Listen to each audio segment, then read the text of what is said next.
You've probably never counted how many steps are on your staircase, yet, if you were to walk those steps with your eyes closed, you know exactly when you've reached the top. So, what would you do if you knew you'd reached the top, and then suddenly, there was one more step? Just one. You'd probably brush it off, count it as an error. What if you were 2 off? Then 3? At what point would you realize something was wrong? Which step? My grandmother was a first-generation Chinese immigrant to the United States. Grandma always said I looked like my mom when she was my age, no matter what age I was. I always looked like mom apparently. Grandma died last year. She did well enough for herself, but my mom did even better, especially as a single parent raising my brother and me. She bought this house, a 1-story space with a basement, perfect for the 4 of us.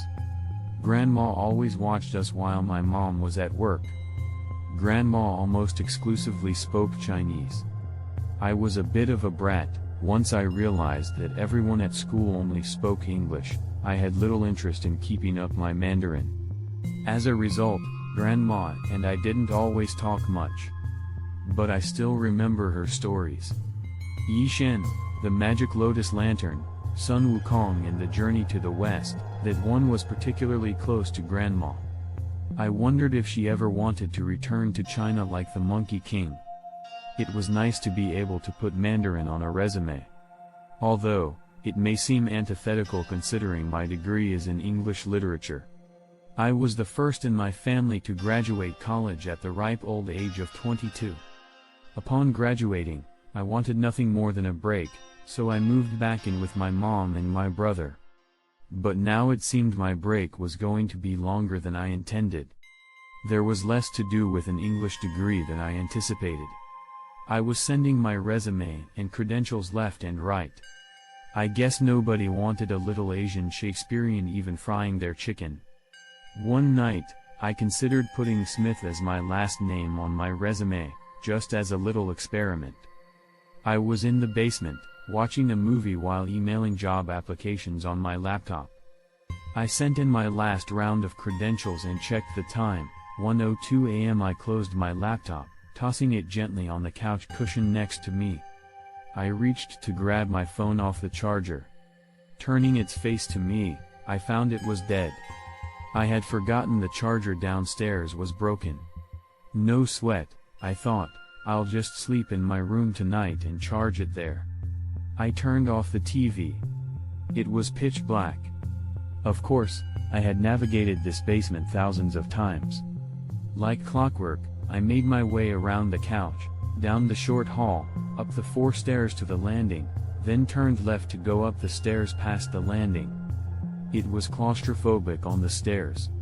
A wall to the left and right, and a short ceiling above. The distance between the walls was only 2/3 of my wingspan. There was one wooden handrail on the right side. I placed my right hand along the smooth wood and my left hand in my pocket with my phone that bounced with each step. As my hand glided against the rail, I angled it just the right way so that it would slide smoothly off the end of the railing. But to my surprise, the railing didn't end. This gave me pause. I stopped and looked over at the rail. It was too dark to see anything. Standing in place, I kept sliding my hand up, but the end wasn't within my reach. I swear I was sober. I wasn't on anything, I hadn't even ingested anything since dinner. So, I figured I was just more tired than I realized. I kept walking up the stairs. After maybe 5 steps, I had to pause again, scanning the rail with my palm, but still no end. I started to go up the stairs at a faster pace. I heard my heels hit the wood under the carpet. I must have climbed the length of at least 2 of my staircases before I stopped again, catching my breath. Kneeling down on the step ahead, I waved my hands wildly in front of me, searching for the door at the top of the staircase, or the little strip of hardwood floor that slid under the door past the top step. As I looked up, I couldn't even see the outline of light that would have come from upstairs. Where was the moonlight? I pulled out my phone from my pocket. I tried to turn it on. I knew it was dead, But I also knew that the low battery icon would flash if I hit the power button. Once it flashed, I waved the light in front of me, but it barely shined on 3 inches of space ahead. It was no use. I shoved it back into my pocket. I must have been hallucinating.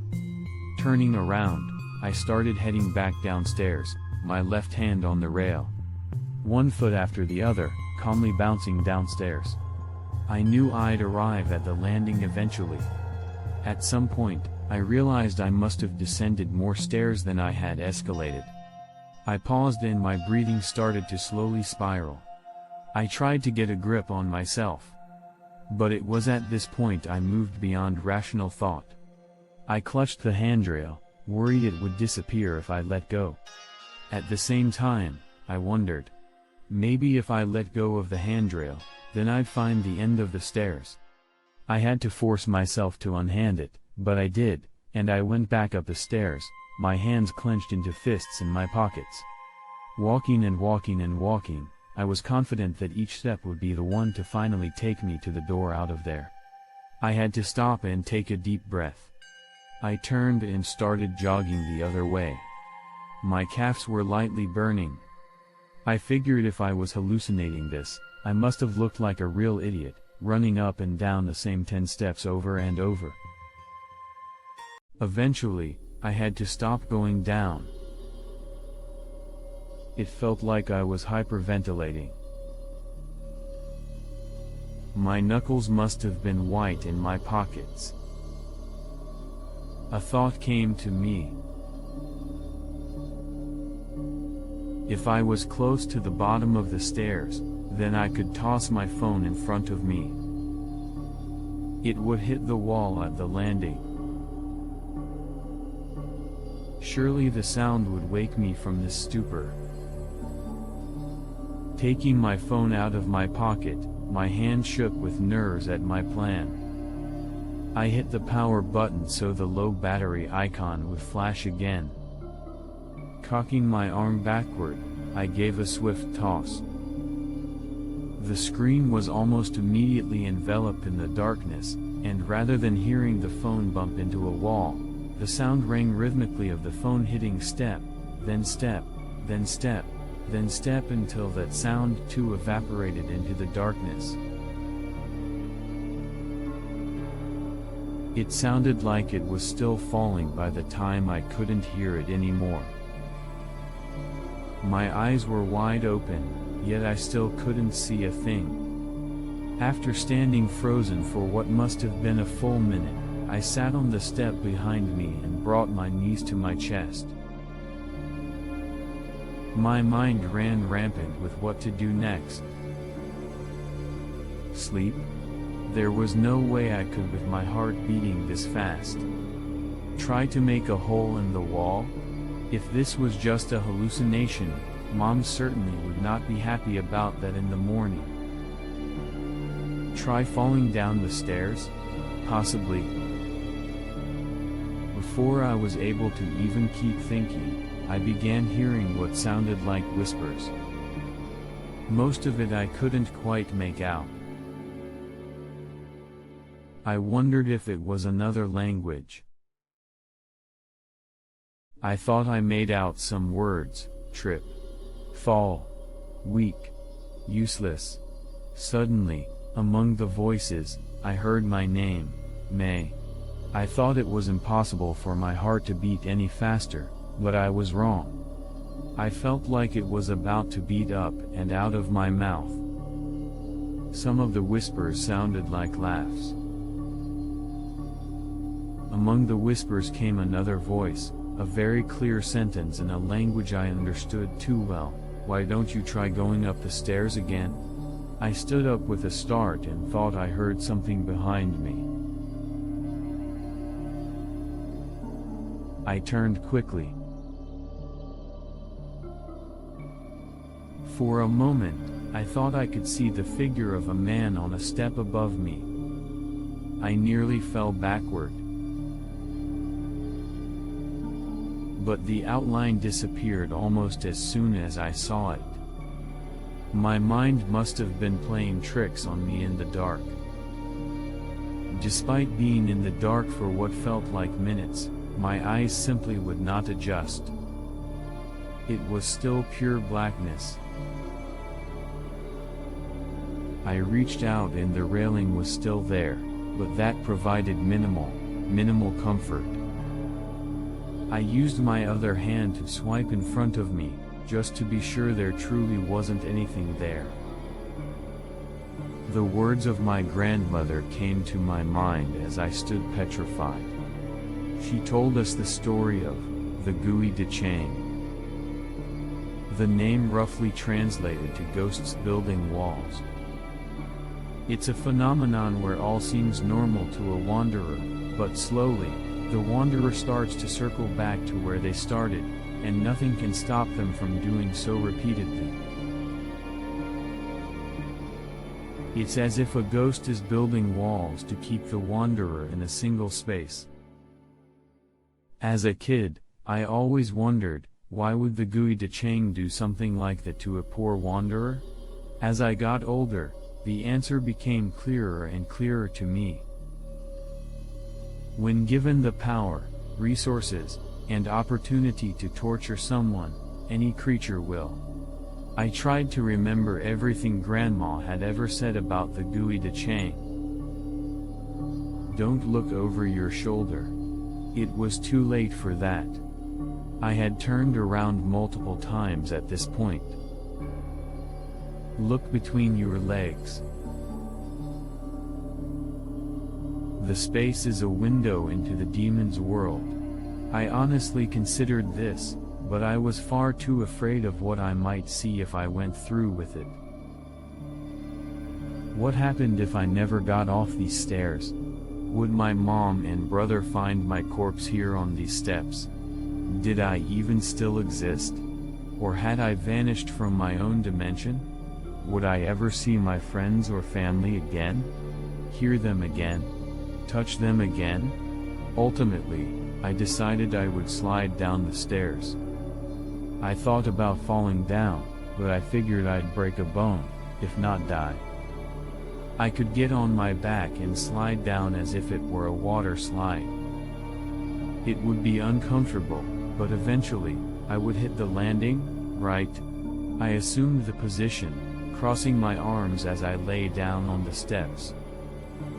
I took a deep breath, ready to send myself down. But just as I was about to shove off, I heard something lurching.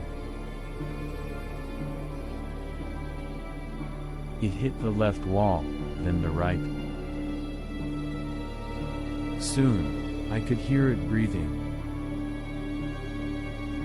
It was heavy breathing. Whatever it was much bigger than me. A bear? No, it must have been bigger. I could hear it coming up the steps. It was definitely walking on two legs, despite how heavy it sounded. As it took its steps, I heard something else. Clanking. The clanking of metal, like armor. Or chains. I slowly sat up as the footsteps continued. At a rhythmic pace, the footsteps started getting faster. I slowly and clumsily scrambled to my feet, and I started sprinting up the stairs. I was running and running and running. I could feel my hair blowing behind me. The steps behind me kept getting faster in their own time. I didn't know how long I was running, but I was sweating and wheezing, and my muscles were on fire. Eventually, I started scrambling on all fours up the stairs like some kind of ape. I collapsed on the steps. I clutched the carpeted stairs between my fingers as I sobbed, not ready to face the hands and teeth of whatever was pursuing me. In an instant, past the sobs, I heard the words in a whisper, "Inside out." And I remembered my grandmother's words. When trapped by a GUI chain, you turn your clothes inside out. As the breathing down the steps grew even heavier, I frantically dragged my shirt off my body, turned it inside out, and pulled it back on. I closed my eyes tightly. The footsteps sounded like cannon fire before stopping right next to me, and the creature's breath glossed over my cheek. Through my eyelids, black turned to red. The breathing on my face disappeared. My own breathing was normal again. The cheeks that were a moment ago tear-stained were now dry. My muscles felt relaxed. There was no trace of sweat on my forehead. I opened my eyes slowly. I saw the banister on the wall across from the one I leaned against. I looked up and to my left. There my brother stood at the open door atop the stairs, hand on the light switch, groggily asking, "Are you okay?" I foolishly looked back down where I saw my phone laying in the center of the landing. But I didn't go back for it. I ran up just 5 steps and hugged my little brother around his neck. He was surprised. "What time is it?" I begged to know. He showed me his watch, which read 1:03 a.m. just 1 minute after I left the couch. I scurried to my room. Though I was unsettled, I felt exhausted, and I managed to get to sleep quickly. The next morning, I turned on all the lights in the house and grabbed a little flashlight out of the hallway closet just to be safe. I ran downstairs, snatched my phone and laptop, then ran back up. I didn't hang out in the basement so much after that. I sat at the kitchen table waiting for my bread in the toaster. I opened my laptop. There was a new email from an employer. Before I got the chance to open it, my brother came in and sat across from me, preparing some cereal.